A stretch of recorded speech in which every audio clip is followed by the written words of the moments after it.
Bien le bonsoir à toutes et à tous les amis, c'est l'hécatombe sur les marchés crypto. On va essayer de comprendre, c'est même pas on va essayer, on va comprendre exactement ce qui se passe aujourd'hui sur les marchés. C'est rouge dans tous les coins, il y a des limites tout petits verts, donc forcément je te mets la lumière rouge. Je t'invite aussi également à regarder la vidéo que je t'ai postée il y a 2 jours, donc le mardi 30, où je t'avais demandé de surveiller la clôture mensuelle, parce que là du coup je tourne la vidéo le 1er août 2024 et je t'avais demandé de regarder un certain point très important qui s'est réalisé sur cette vidéo, donc je t'invite à la regarder ça.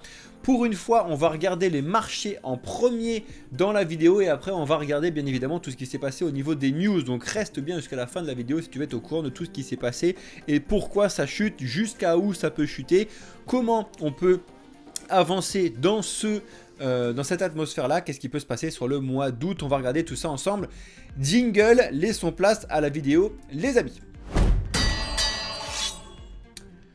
Vous le voyez, on est sur le graphique de Bitcoin. Alors ça vous paraît pas grave entre guillemets comme ça, mais si tu regardes en haut à droite, donc forcément je t'ai mis en 5 minutes et tu vois qu'en fait depuis que je vous ai fait la vidéo, à savoir depuis qu'on a rebondi sur les 70 000, c'est pas l'hécatombe mais ça creuse et là ça continue de creuser. On voit en direct sur les 5 minutes que ça descend assez fort. Quand tu regardes du coup le crypto bubble, il y en a certains qui prennent plus cher que d'autres. On est en moyenne sur du 10% et ces 10% là c'est sur la journée, mais en fait c'est en quelques heures, ça tombe vraiment très très fort, notamment le Solana, Avalanche, Ether, XRP. Je t'en parle même pas, XRP en ce moment c'est une catastrophe. Ça tombe fort fort fort. Du coup sur la journée c'est vraiment une hécatombe, mais ce que je voulais te montrer c'est que surtout sur l'heure on a de très très gros points qui tombent. À la semaine, on n'est plus beaucoup de vert. Au mois, on arrive sur de moins en moins de vert. Il reste encore le Mantra et Helium qui étaient vachement devant avec certaines innovations qu'ils ont sorties. On vous tiendra au courant comme d'habitude sur ces projets-là. Mais actuellement, ça tombe et ça tombe assez fort malheureusement. Alors, est-ce que c'est grave? Non. Est-ce que c'était prévisible? Oui. Est-ce que c'est des choses qu'on vous partage et sur lesquelles on discute ensemble? Carrément, d'accord? Donc, il faut absolument que tu sois abonné à cette chaîne si ce n'est pas encore le cas.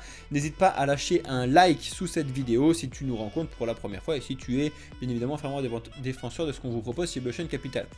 Premièrement, quand tu regardes donc le total de toutes les cryptos, Bitcoin compris, on regarde et on comprend directement pourquoi on est retombé. Donc là, on est venu rechercher le plus haut qu'on avait fait du coup le 22 juillet et en fait on avait regardé ce point là ensemble, donc des 2200 quasiment 2300 milliards sur l'écosystème crypto. Je vous avais dit attention, c'est un point à surveiller et là c'est vraiment classique shit, j'ai envie de vous dire, parce que c'est franchissement à la baisse, on retourne valider d'accord la baisse et du coup on décolle et on décroche, pardon, on décroche, on décolle.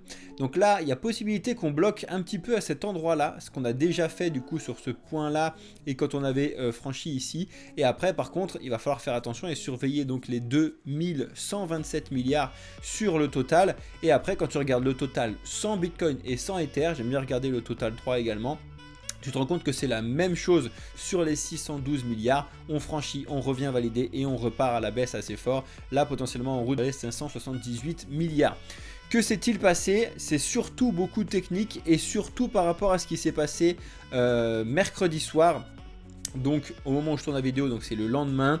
J'espère que vous avez regardé le live qu'Alex vous a fait. En plus c'était un live exceptionnel avec beaucoup de personnes, parce que c'était quelque chose qu'il fallait absolument suivre. On vous parlait beaucoup de ce type de FOMC et là on va attendre le FOMC, donc la décision des taux de la Banque Centrale Américaine sur le mois de septembre. Ça va vraiment être important. En tout cas pour l'instant les marchés sont en rejet complet et aussi les tensions géopolitiques sont au plus haut, ce qui affecte les marchés traditionnels, ce qui affecte aussi fortement les marchés à risque. Les gens, quand il y a trop de risques, ils préfèrent se prendre une couverture le mieux possible et c'est clairement pas vers les cryptos que tu te diriges quand il y a ce genre de risque là. Bref, donc Bitcoin, je reviens rapidement dessus. Pour l'instant, malheureusement, si on valide de repasser en dessous des 63 000, c'est très bearish, hein, on va pas se le cacher. Ça c'est vraiment la zone qui est très importante. Malheureusement, c'est ce que je vous ai déjà plusieurs fois dit, c'est que j'ai vu plusieurs points baisser et qu'on n'est pas à l'abri d'enfin potentiellement aller fermer au minimum les 51 000 $. Ça pourrait arriver mi-août, ce serait quelque chose d'assez logique si jamais on va les refermer pour pouvoir beaucoup mieux repartir. Encore une fois, attention à ceux qui disent que je suis permabère et tout ce que vous voulez, je suis dans l'écosystème crypto, j'ai quasiment plus d'euros, je mets tout dans les cryptos parce que les euros pour moi c'est une catastrophe, on dépend du gouvernement, etc. Donc ça n'a aucun intérêt pour moi que de vous dire que ça baisse, aucun intérêt. Je suis fervent défenseur, je sais comment ça va se passer à l'avenir. Pour l'instant ça baisse, mais à l'avenir ça va être vraiment très important sur les 10, 15, 20, 100, 1000 ans à venir. Donc on est en train de construire quelque chose qui est périn sur l'avenir, très important. En attendant, pour que ça puisse se construire, je vous ai mis certains points qu'il faut aller rechercher selon moi et selon beaucoup en tant qu'analyste financier pour pouvoir remonter. Ether, c'est pareil, on a validé également, je voulais voir qu'on a validé quasiment de partout ce que je vous ai expliqué déjà mardi. Donc si vous voulez regarder la vidéo, je vous invite vraiment à la regarder, je pense que c'est très très important. Let's go, mais on a repassé en dessous des 3200 et du coup là je vois pas ce qui peut arrêter de retourner aux 3000 si ce n'est justement pile poil là où on est aux 3100 $ sur Ether. Est-ce qu'il va tenir ce point pour pouvoir revenir? Ça va nous le dire rapidement dans cette bougie de 4 heures, on regardera ça ensemble. Et du coup là on se rend compte que Ether, Bitcoin et tout le marché crypto baisse à peu près à la même vitesse. C'est-à-dire que tout le monde perd le même pourcentage aujourd'hui, tout le monde se suit. Alors qui a lancé la vague? C'est très certainement Bitcoin par rapport à tout ce qui se passe. Mais en tout cas, tout le monde se suit. Et malheureusement, il y en a certains que je vous avais déjà expliqué qui étaient déjà en train de creuser et de chercher de l'or, chercher du pétrole. Arbitrum, il est quasiment retourné sur son plus bas donc du 5 juillet. On n'y est pas encore, mais ça ne serait tardé si ça continue dans ce sens-là.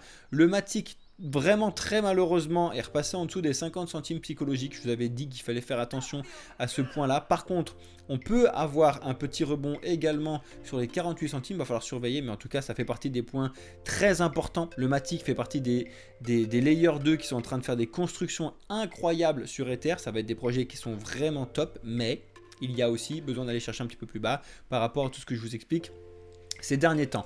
Je me suis permis de vous rajouter le STRK sur plusieurs raisons, parce que je pense qu'il va commencer bientôt à devenir assez intéressant. Au début, j'étais parmi beaucoup à vous expliquer que je ne prenais pas du tout de STRK au moment du mois de mars parce que c'était carrément surcoté. De l'entendre de partout. Malheureusement, Asher, j'adore ce qu'il fait. Enfin, Owen. Mais forcément, il a présenté le projet et du coup, il y a eu un petit peu de surcote au début. Je pense qu'il le sait également. Il fallait aller rechercher beaucoup plus bas. C'est ce qu'on commence à faire. Donc, je vois des points qui commencent à arriver intéressants sur la market cap, donc forcément sur le prix. Donc, je vais commencer à surveiller le STRK qui, lui aussi, est actuellement sur son plus bas depuis le 5 juillet. On va regarder ça ensemble. La crypto ADA, c'est pareil, ça décroche. Tout le monde a fait à peu près le même mouvement. Donc de valider en dessous donc de sa trendline qu'elle suivait. Et on a décroché et après en route pour l'instant vers les 35 centimes sur ADA. C'est vraiment pas joli. Regardez un petit peu ce qui se passe. C'est l'hécatombe totale. On est sur du rouge, rouge, rouge grave pour l'instant de partout. ADA c'est moins pire que certains parce qu'on n'est pas encore retourné sur le bas de 5 juillet, mais on verra. Le Solana qui était exceptionnel encore une fois et toujours, on va en parler dans les news juste après, grâce à ces avènements de Maincoin etc, avait pu bien repartir, voire très très bien repartir. Donc le Solana est pour le coup vraiment encore très loin de son plus bas du 5 juillet et heureusement pour beaucoup de fervents défenseurs de Solana. Le problème c'est qu'il vient de passer en dessous des 163 $. Je vois pas ce qui pourrait l'arrêter pour pouvoir aller retourner sur les 150 $. On va regarder ça. Le BNB décroche également. Encore une fois, pas de panique parce que le Airbnb est toujours le meilleur stablecoin pour une fois. Je fais que de vous le dire. Mais bon, pour l'instant, on va voir s'il tient toujours la baraque. On est également loin de ce qui s'est passé sur le 5 juillet. Pour l'instant, ça va à peu près. Par contre, là, on commence à arriver sur des cryptos qui prennent très cher. Pourtant, c'est des cryptos avec des potentiels exceptionnels, à savoir Avalanche qui a décroché les 27 $, qui est clairement en route de nouveau vers les 21 $, à savoir le plus bas qu'il avait eu le 5 juillet. Je vois pas encore une fois ce qui peut l'arrêter, sachant qu'en plus on est tombé en dessous pour l'instant donc des 24, enfin des 25 $ également psychologique. J'avais hésité à vous les mettre, mais bon, voilà, bref, on s'en fout. Pour l'instant, Avalanche, ça tombe et c'est assez normal que ça tombe par rapport au token. Quand tu regardes, j'adore le projet Avalanche, il y a beaucoup de choses à faire sur ce layer 0, beaucoup dans le gaming, mais comme il n'y a pas d'utilisation, ça tombe. Le Polkadot, par contre, c'est l'hécatombe. Il est déjà quasiment sur son plus bas du 5 juillet à cause de tout ce que tu sais sur le Polkadot, comme c'est tombé partout dans les médias. Ils ont été limite boycottés quand ils ont mis leurs résultats de transparence sur les dépenses qu'ils ont fait, pardon, j'ai galéré. C'est très bien qu'ils fassent ça, c'est exceptionnel, mais malheureusement ils n'ont pas été récompensés parce qu'en fait les gens se sont aperçus qu'ils avaient fait des dépenses un peu what the fuck, et du coup forcément ça se viande les dents.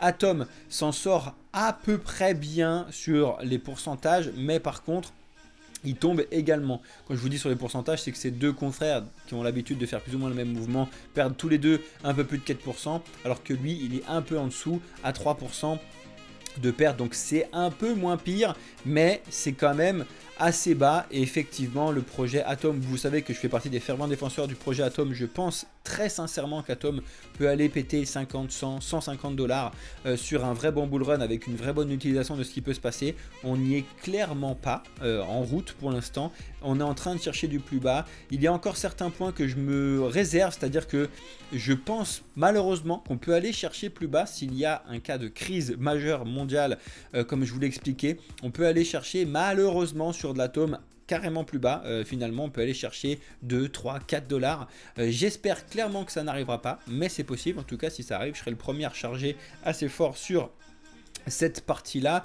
Le Venom par contre, donc layer 0 qui est arrivé en retard, lui s'en sort à peu près bien, mais c'est aussi par le fait qu'il n'y a pas beaucoup de volume non plus sur ce token là. Donc enfin, c'est mitigé par rapport à pas beaucoup de volume. Tu verras qu'il y a quand même beaucoup de volume par rapport à d'autres cryptos, mais c'est juste par rapport au gros point que ça développe, à savoir layer 0, il n'y a pas beaucoup de volume. Bref, le fait qu'il est toujours en train de changer son nom en ASI, etc., etc. Malheureusement, c'est pareil, il est passé en dessous des 1,21. Alors, si il veut ne pas lâcher les 1,21 comme il l'a déjà fait plusieurs fois, il faut absolument rebondir sur ces 4 heures-là. Donc, on vous tiendra au courant, on vous regardera tout ça, mais c'est très très important. En tout cas, ASI, projet exceptionnel. Je pense qu'il y a beaucoup de choses à faire dans l'intelligence artificielle et je pense que ce projet peut monter beaucoup plus haut que ce qu'il y a actuellement, 10, 15, 20. 25 dollars, c'est pas complètement déconnant. Par contre, il faut réellement pouvoir repartir à la hausse et malheureusement, ça passe par une petite baisse dans le début. Le Flux, un projet exceptionnel que vous savez que je connais depuis très longtemps, qui est sur donc la partie Proof of Useful Work, qui arrive avec des réels vrais changements côté d'épine, qui vient concurrencer de façon très forte Render, Akash, etc. C'est pareil, je vous ai expliqué mardi qu'il y avait malheureusement beaucoup de chance. Quand je vous ai expliqué mardi, c'était sur cette bougie là qu'on puisse retourner sur les 50 centimes. Pour l'instant, je vois de nouveau pas ce qui pourrait l'arrêter. On est à 56 centimes.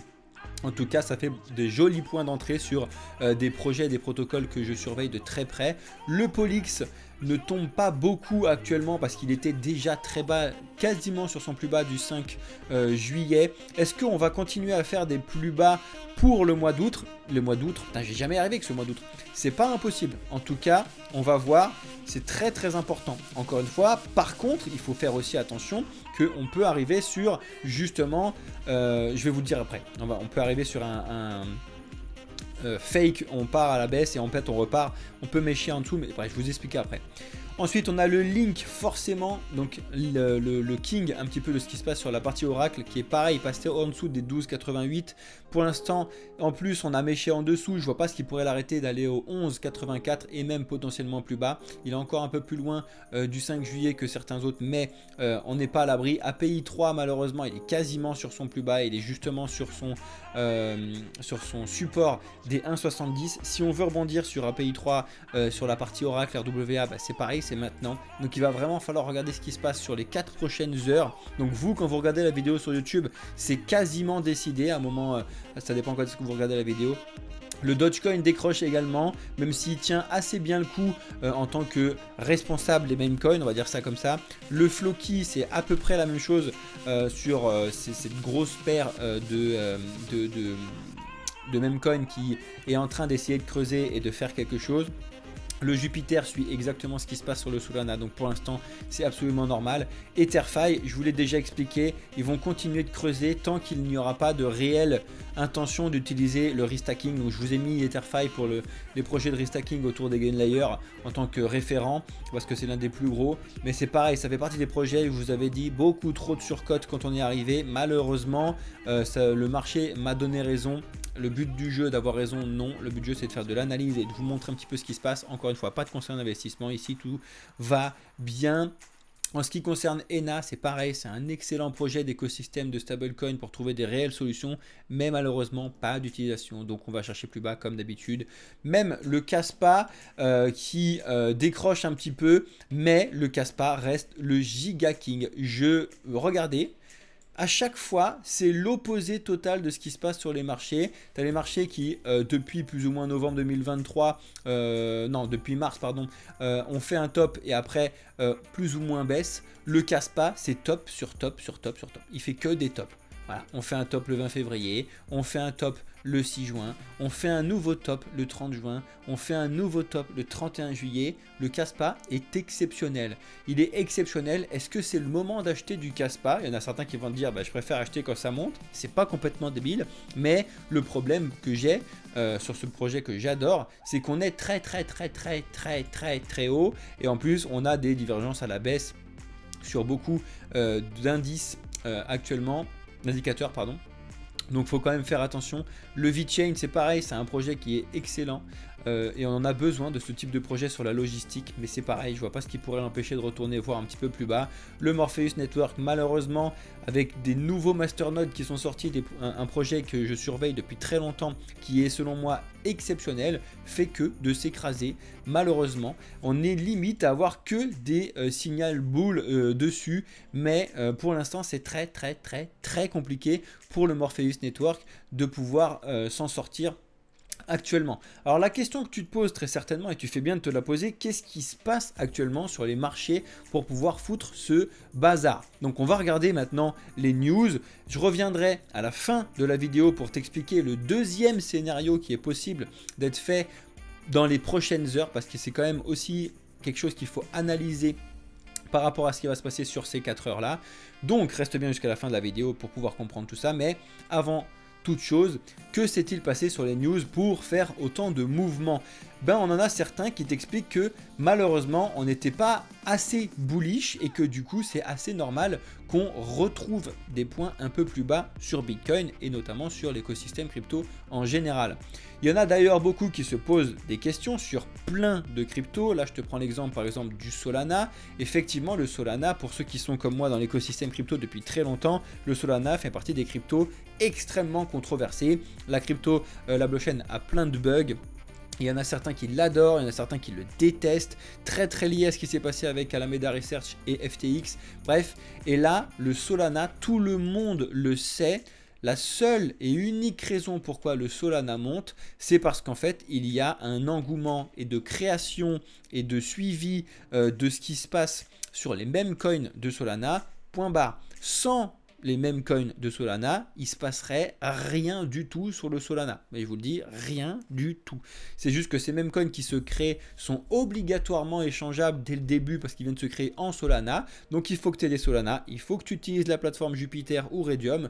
Donc ça fait monter le Jup et le Raydium également. Tout ça, c'est absolument normal. En attendant, beaucoup se posent la question, est-ce qu'on n'aurait pas beaucoup de bots et de spectres de wash trading un petit peu de partout? Et surtout, malheureusement, est-ce que le Solana, c'est juste un casino de meme coin et finalement, il n'y a pas grand-chose derrière? D'autres t'expliquent que oui, c'est très bien, on en a besoin. Est-ce que le Solana va pouvoir se sortir de cette un petit peu vision mauvaise qu'il y a de beaucoup de meme coin? Il y a un moment où les gens vont en avoir marre et puis il y a un moment où cet avènement meme coin va passer. On va revenir sur de la partie d'utilisation comme on l'a déjà eu. Et ce moment, ça pourrait arriver très vite. On continue avec les news et vous avez potentiellement vu ça, mais Hamster Combat prépare le plus grand airdrop de tous les temps. Est-ce que c'est bon signe? Non, parce que ça signifie quoi? Ça signifie que beaucoup de gens vont avoir beaucoup de thunes qui vont beaucoup vendre, d'accord? Ceux qui ne savent pas ce que c'est que le Hamster Combat, c'est le tap to earn le plus connu qui s'est développé sur Telegram et avec donc l'écosystème du Toncoin. C'est pour ça qu'on a vu le Toncoin exploser. C'est pareil que Solana, le Toncoin n'a pas explosé parce que le Toncoin est génial, le Toncoin a explosé parce qu'il y a eu un projet en dessous de lui qui a fait beaucoup parler de lui. Il faut faire très attention à ce type de choses. C'est pour ça que une fois le mouvement passé sur Hamster Combat, je ne vois pas ce qui pourrait empêcher le Toncoin de s'écraser malheureusement. Donc il va falloir surveiller tout ça comme d'habitude. Ensuite, ça c'est très important, les gens passent pas assez de temps à regarder ce type d'informations là, mais la dette nationale des États-Unis vient de passer les 35 000 milliards. Alors regardez, c'est très important. La dette, donc c'est une dette, d'accord, des États-Unis, elle s'est endettée à hauteur de 35 000 milliards, juste les États-Unis. Hein. Bon, c'est déjà énorme, d'accord, mais c'est très important. Pour te donner une idée d'échelle, parce que on se rend pas compte, c'est tellement des gros prix que 35 000 milliards, tu te rends pas réellement compte, ok? Pour te donner une idée, actuellement, ce que je t'ai montré tout à l'heure, actuellement, on est à peu près à un peu plus de 2000 milliards sur toutes les cryptos, Bitcoin compris. Tout est même coin, Solana, tout ce que tu veux, toutes les cryptos, c'est 2000 milliards. À côté de ça, juste les États-Unis et juste sur la dette, c'est 35 000 milliards. Premièrement, de ce que tu dois retenir de ce que je t'explique, c'est que on est des micro-bébés dans l'écosystème crypto pour l'instant. On est vraiment au tout début des choses, donc il y a encore beaucoup de choses à faire. Il y a aussi bien évidemment de l'argent à se faire pour ceux qui rentrent, mais c'est surtout qu'il y a tout le développement de l'écosystème crypto qui est encore à faire. Et deuxièmement, c'est en partie ce qui explique le bazar qu'il y a actuellement et beaucoup aux États-Unis. La dette qui fait que de péter un câble, c'est une catastrophe. Et on a pris une vitesse, vous vous rendez peut-être pas compte, j'étais là un peu plus d'un an maintenant, parce que c'était au mois de juin 2023, à vous faire un live où justement on s'était inquiété avec mon associé Alex parce que la dette avait passé les 30 000 milliards. C'est-à-dire que la dette américaine en un an, elle a pris 5 000 milliards, soit en un an, on a pris plus de 2 fois ce qu'il y a d'investi dans toutes les cryptos depuis le début. Rendez-vous compte du bazar et de pourquoi je vous dis qu'on pourrait avoir un crash malheureusement sur l'écosystème financier traditionnel. C'est parce que il se passe des dingueries, c'est n'importe quoi. Regardez, les gens ils disent ouais, il y a trop de spéculation, Bitcoin c'est trop, je sais pas quoi. Juste les États-Unis en dette ont pété de 2 fois toutes les cryptos en un an. Est-ce que vous vous rendez compte du délire? C'est incroyable. Donc il faut surtout pas négliger tout ce qui se passe actuellement. La dette par habitant, c'est 100 000 $. Enfin bref, regardez le délire, c'est incroyable. D'accord? Faites très attention à vous, surtout en ce qui concerne les trucs de maintenant. Ensuite, pour passer à certaines bonnes nouvelles pour certains, à savoir Donald Trump, quand il est allé faire sa présentation le week-end dernier, il a réuni à peu près 25, je crois que c'était 21 millions de dollars pour sa campagne présidentielle. Donc vous le savez, souvent aux États-Unis, plus tu mets d'argent dans ta campagne, plus tu as de chances donc d'être gagnant à la présidentielle. On surveillera ça et on vous tiendra au courant bien évidemment. Vers un retour du Bitcoin à 60 000 $, c'est un article qui est tombé tout à l'heure à 13 h. Est-ce qu'ils ont été précurseurs? Est-ce qu'ils ont regardé ma vidéo que je vous ai postée mardi? En tout cas, on n'y est pas encore, mais on pourrait malheureusement en être en route si on valide de bien franchir les 63 000 à la baisse. Je vais vous expliquer encore une fois à la fin de la vidéo le deuxième scénario qui n'est pas complètement démesuré qui pourrait se passer. En attendant, regardez cet article avec cette analyse qui a été faite de la part de Cryptonaut. Je vous mets tous les liens de tous les articles dans le Discord, dans la partie actualité à chaque fois. N'oubliez pas ça. Ensuite, quand on regarde le minage, Alex vous a mis un certain nombre de données très importantes sur notre Twitter /X pour regarder un petit peu le revenu des mineurs, etc. Moi, là, ce que je vous montre, c'est que la difficulté est au plus haut comme on ne l'a jamais connu. C'est significatif de pas mal de choses également. Quand tu regardes et que tu fais une petite corrélation entre difficulté et le cours du Bitcoin, c'est assez intéressant. On avait les ETF qui avaient annoncé une très très bonne nouvelle, les ETF Ether hier, et finalement quand tu regardes enfin avant-hier, ce qui s'est passé du coup la journée du 31, c'est qu'on a de nouveau eu des sorties, c'est-à-dire que on a eu un petit vent d'espoir le lundi avec un petit peu de nouvelles entrées et finalement balayé dès le lendemain avec encore plus de trous. C'est aussi en partie ce qui fait que on a beaucoup de vendre la nouvelle sur ces ETF. Pour l'instant, ça n'est clairement pas bullish sur l'écosystème crypto quand tu regardes vraiment tout ce qui se passe actuellement. Là, dis-toi que je ne te sélectionne pas que les news éclatées, hein. Moi, le but du jeu, c'est que je te montre réellement tout ce qui se passe et que je sois le plus transparent avec toi sur tout ce qui se passe sur l'écosystème et sur l'analyse que je t'en fais. Je déteste ce type de journalisme. Je dis pas, bref, on s'en fout, de prendre tous les trucs et d'essayer de vous faire peur. Non, là, vous avez de tout. Il y a de temps en temps des bonnes nouvelles et de temps en temps des mauvaises nouvelles. Il y a quand même énormément de mauvaises nouvelles, mais il y a de l'espoir parce que vous avez potentiellement vu de partout. Alors là, je vous montre Van Eck, mais on a MicroStrategy qui ont fait décoller pas mal d'idées un peu de partout en expliquant que Bitcoin allait atteindre 5, 6, 20, 30 millions de dollars par Bitcoin dans les années 2030, 2040, 2045. Voilà, donc vous pouvez voir pas mal d'articles qui donnent énormément d'espoir. Alors, certes, c'est un peu haut, hein, on va pas se le cacher, 25 millions de dollars pour un Bitcoin pour dans 20 ans, c'est un petit peu haut. On va, voilà. Bon, déjà, on va essayer d'aller voir les 1 million de dollars, déjà, ce sera très bien. On n'y est pas encore. Mais par contre, c'est effectivement ce que je partage aussi, c'est que les plus hauts sont devant nous. D'accord? Très, très important. Bien évidemment, voilà, on a été signalé sur TikTok comme d'habitude. Incroyable. Fatigant. Bref, Bitcoin est une invention de la CIA. Bon, ça revient encore et encore. C'est pas nouveau, hein. C'est quelque chose qui est expliqué depuis les années 2010, je crois, un truc comme ça. Bref, donc si vous voulez regarder, faites-vous votre propre avis. Je pense qu'à un moment, je vous ferai une vidéo pour le fun de d'où peut venir Bitcoin, qui est Satoshi Nakamoto. Vous allez voir, c'est très intéressant, mais dans le fond, on s'en fout royal. Ensuite, les créanciers du MTGOX sont toujours là aussi. C'est ce qui permet, enfin c'est malheureusement aussi ce qui met cette pression vendeuse potentiellement. Est-ce qu'ils conservent leur Bitcoin? Est-ce qu'ils les revendent?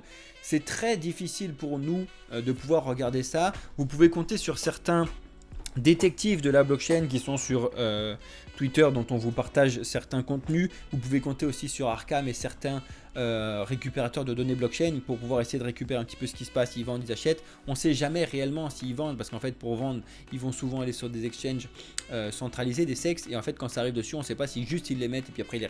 Bref, très compliqué d'analyser tout ça. En tout cas, il y a beaucoup d'articles qui sortent parce que beaucoup de monde se pose la question. Alors, je sais pas si vous avez vu cette petite dinguerie, moi ça m'a flingué, mais j'ai vu ce site là, Get Trump Sneakers. Donc, il y a des chaussures éclatées. Alors voilà, franchement, on voit directement que c'est éclaté, giga fake dans tous les coins. Franchement, ne vous faites pas berner par ce genre de truc. On voit clairement que c'est quelqu'un qui a pris une chaussure, je sais pas où, il a mis des faux trucs éclatés dessus, hein, on le voit directement. Il vend ça à 1000 $, il vend ça à 300 $, il n'y en a que 1000. Il y en a même certains sur eBay qui se vendent à 3000 $. C'est n'importe quoi. Ne vous laissez pas avoir sur ce type de truc à essayer Enfin bref, c'est une catastrophe avec des genres de pseudo sold out et tout. LOL, faites attention à vous s'il vous plaît. On a la meilleure blockchain du monde, hein, grosse blague, qui vient de se faire hacker. Alors, il y a encore énormément d'argent sur l'écosystème Terra Luna, hein. Je pense que vous pouvez le voir quand vous allez regarder sur CoinMarketCap, sur CoinGecko, etc. Il y a encore beaucoup d'argent dessus. C'est assez étonnant, mais il y a encore beaucoup d'argent. Et là, ils viennent de subir un hack. La blockchain, elle est arrêtée complètement parce qu'ils viennent de se faire hacker 4 millions de $. C'est aussi, en partie, ce qui joue sur ce qui se passe actuellement. On remue un peu le couteau d'un truc qui avait été planté il y a longtemps, donc c'est assez compliqué. En tout cas, si vous voulez être au courant de tout ce qui se passe, vous avez toujours donc le Terra, Powered by Terra, qui est sur Twitter. On vous tient au courant et on est le plus rapidement aux news avec vous comme d'habitude. On continue avec justement la question que tout le monde se pose et qu'on se pose actuellement également: quand va commencer le bull run? je suis désolé de vous dire ça, ça fait des mois que je vous dis qu'on ne peut pas avoir de bull run actuellement, d'accord? Pendant tous ces mois-là, on a fait très peu de vues avec Alex sur certains trucs de YouTube et tout. J'espère que les gens qui nous regardent peuvent comprendre un petit peu maintenant, avec du recul, l'analyse qu'on vous fait depuis des mois. Mais quand je vous dis depuis des mois, janvier, février, mars, je vous avais expliqué, même cette hausse qu'on avait eue n'était pas crédible sur le moyen terme, parce qu'il fallait premièrement attendre le halving, donc c'est chose faite. Maintenant, il faut attendre qu'on ait, comme d'habitude, la réserve américaine qui assouplisse ses taux pour pouvoir repartir sur du risque. Et là, on vous l'avait expliqué depuis très longtemps, événement à suivre sur l'année 2024, les élections aux États-Unis, très important. Il se passera rien du tout de hausse avant les élections. Voilà. Il y a très peu de chances qu'il n'y ait pas de pétage de câble avant les élections, d'accord? Par contre, les élections et ce qui va se passer, que ce soit pour Trump ou pour Harris, peuvent exploser à la hausse parce qu'on va avoir quelque chose qui va bouger. Pareil, il faut aussi que la Fed s'accorde là-dessus. En tout cas, le mois d'août, je vais jamais arriver avec le mois d'août, le mois d'août.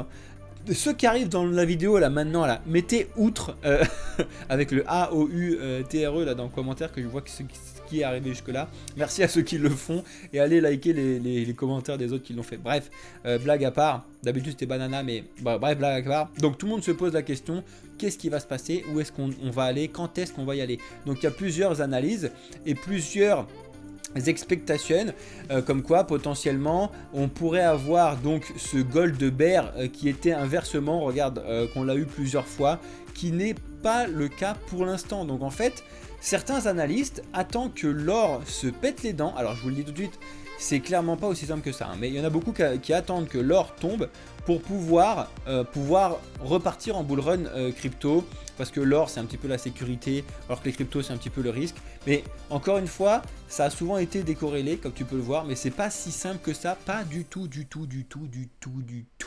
Mais c'est intéressant à analyser, surtout quand tu as ce type de carré là devant les yeux. Donc la question se pose, on regardera ça. Est-ce que c'est le moment de recharger? C'est toujours le moment de recharger, hein. Donc ceux qui veulent faire du DCA, et j'espère qu'il y en a qui font du DCA depuis 2022 que je vous fais des vidéos. En tout cas, c'est le meilleur moyen de pouvoir avoir un réel bull run exceptionnel, parce que tous ceux qui mettent tout d'un coup, malheureusement, vous allez voir votre portefeuille prendre très très cher. Et moi le premier sur certains points, hein, si jamais tu mets trop d'un coup sur un truc, forcément, quand tu fais un peu de FOMO, je sais malheureusement qu'il y en a beaucoup qui ont fait du FOMO au mois de mars. Bref. On va passer, sinon je vais rester 70 ans. Économiquement inutile, on a ce type d'article qui sort actuellement. On a un prix Nobel d'économie qui a critiqué fortement le Bitcoin, mais c'est surtout en fait, là ils ont mis Bitcoin dedans, mais c'est surtout critiquer Donald Trump et ce qui se passe avec son potentiel vice-président, en expliquant que c'était économiquement complètement inutile. C'est assez intéressant de regarder quand même ce qui se passe actuellement sur ce type d'article là, mais encore une fois, pas beaucoup d'articles bullish. 7 conseils d'un millionnaire pour réussir son bull run. Je vous partage tout ça. C'est un document qui est présent sur Cryptonautes. Vous pouvez regarder ça, se recentrer sur les cryptos à forte conviction, blablabla. Il y a plusieurs idées dessus. Si vous voulez regarder, bien évidemment, il n'y a pas de baguette magique, sinon tout le monde l'utiliserait, tout le monde serait riche, donc ça ne fonctionne pas. Mais c'est intéressant de le regarder. On a Grayscale qui a enfin sorti son mini Bitcoin Trust, qui est censé être le moins cher. Donc c'est comme ça que Grayscale est le plus cher et le moins cher à la fois. Donc c'est exceptionnel. On continue, et c'est ça qui en partie a fait beaucoup bouger les marchés.